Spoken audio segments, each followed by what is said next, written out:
Why is everyone so obsessed with Labubus? A new toy craze is taking over all over the world. Millions are searching and in some cases even lining up just for a chance to buy a Labubu. Labubu. Labubu. Labubus. Okay, so have you heard of Labubus? Over the past year, the furry toy called Labubu has exploded in popularity to such an extent that it's hard to even get your hands on one, selling out sometimes within seconds of release. But this newfound popularity didn't come from thin air. In fact, Labubus have been around for almost a decade, but have only just recently gained popularity. The original Labubu was created as a character in a children's picture book created by Hong Kong artist Ka Sing Leung in 2015. The character design, which includes a furry round body, wide eyes, pointed ears, and a grin with 9 sharp teeth, was inspired by Nordic folklore and mythology, and was later developed into collectible figurines by the company How to Work in 2015. However, it wouldn't be until the toy company Pop Mart collaborated with Ka Sing Leung in 2019 that Labubus would start to reach widespread popularity.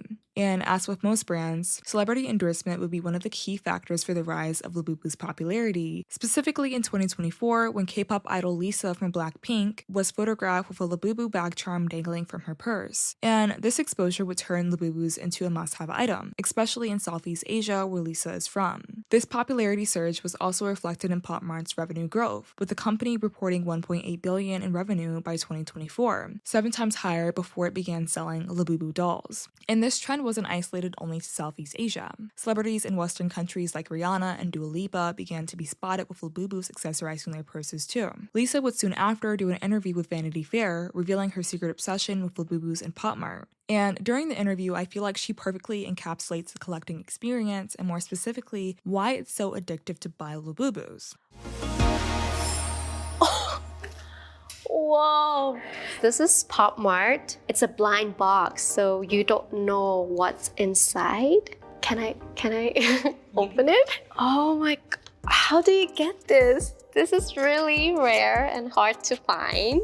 Every collection, they have like the rare one. It's really hard to get. We call them secret. So I always wish that I got secret. This guy called Dimu. Oh, this guy is so cute. Wait, I want the pink one. Is that pink? Is it pink? No, it was orange. It's cute. Lisa's reaction to unboxing and discovering the toy shows exactly why Labubus and other toys from Pop Mart sell so well.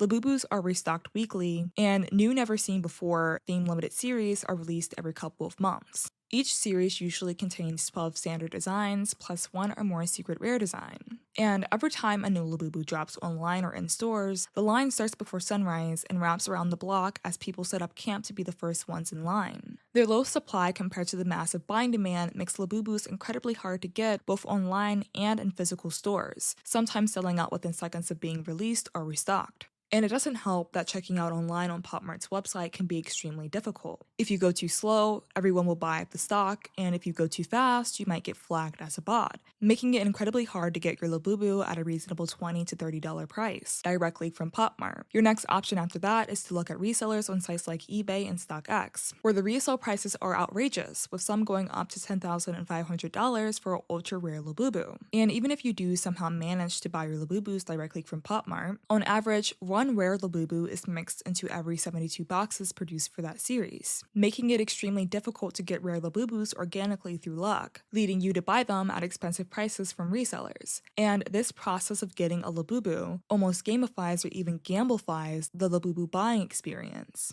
Ginger Pennington, a professor at Northwestern University who studies consumer psychology and human motivation, points out that Labubus tap into many of the same psychological and emotional mechanisms that gambling does, whether it be from the company's induced scarcity to the randomness of blind boxes or the instant gratification or disappointment of opening a blind box. Labubu capitalizes on a marketing tactic called a blind box sales mechanism, a form of marketing where consumers purchase a product without knowing its exact contents until after the purchase. Pennington explains that this form of marketing takes advantage of you not knowing what's inside the box. Even though it's super disappointing to not get a Labubu or to get one you already have, it actually doesn't dampen your motivation, Pennington says. It just makes you want to go and try again. Instead of dwelling on the disappointment or giving up, collectors focus on the part that felt good. Both Labubus and gambling rely on random rewards. With gambling, you never know if you're going to win or not, and with Labubus, you never know which one you'll get, if any at all. Both also make the process of gaining something so hard and rare that it feels like a reward after a long hunt. Psychologist B.F. Skinner's experiment, centered around intermittent reinforcement, showed that tester rats pressed the lever more when rewards came unpredictably. This shows how uncertainty itself is addictive. In the case of blind boxes, they offer an occasional payoff instead of giving buyers a satisfying product every time. This unpredictable reward system, known as a variable ratio reinforcement, is highly addictive, and it's the same psychological principle that keeps people engaged with slot machines and social media scrolling. The anticipation of unboxing and discovering a Labubu triggers a dopamine release in the brain, creating a sense of pleasure and satisfaction. This emotional response can become addictive, prompting individuals to seek that feeling repeatedly by purchasing more and more blind boxes. Darren Barnards, a senior psychotherapist, explains that in psychology, we assign greater value to things that are harder to obtain. The scarcity of getting a Labubu is one of the integral reasons why we want them so much. Technically, Pop Mart doesn't pay out cash, so it's not legally gambling, but psychologically, it taps into the same reward systems that slot machines and loot boxes do in video games.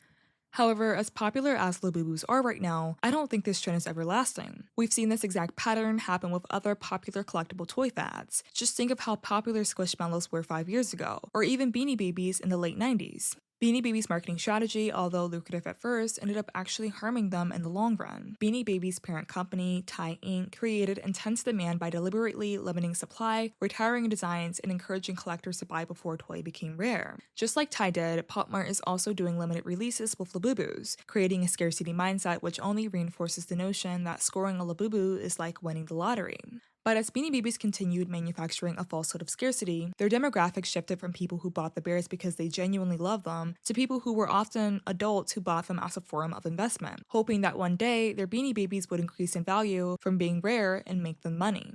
Eventually, when Ty Inc. decided to retire the Beanie Baby line for good in December 1999, prices tanked. Instead of Beanie Babies becoming even more popular and rare now that they were discontinued for good, the hype actually fizzled out almost completely overnight in the early 2000s. Ty Inc. assumed that retiring the line would make Beanie Babies even more valuable long term, but it backfired because what was so fun about collecting the bears wasn't the emotional attachment, but rather the game of chasing and the unpredictability of whether you were to get one or not, and if you did, would yours be the one worth thousands. When it was announced that no more Beanie Babies would ever be made, that game stopped. Beanie Babies by themselves held no intrinsic value and relied solely on artificial unpredictability. Much like Beanie Babies, Labubus are thriving on a manufactured sense of scarcity and unpredictability. And while they're loved by many, their current success may rely more on a fading hype than lasting appeal. Maybe sometime in the next couple of months or years, Labubus will lose their luster and novelty, and we'll all be obsessed with something new again, leaving Labubus to face the same fate as its predecessors before, which are now neglected relics of the past.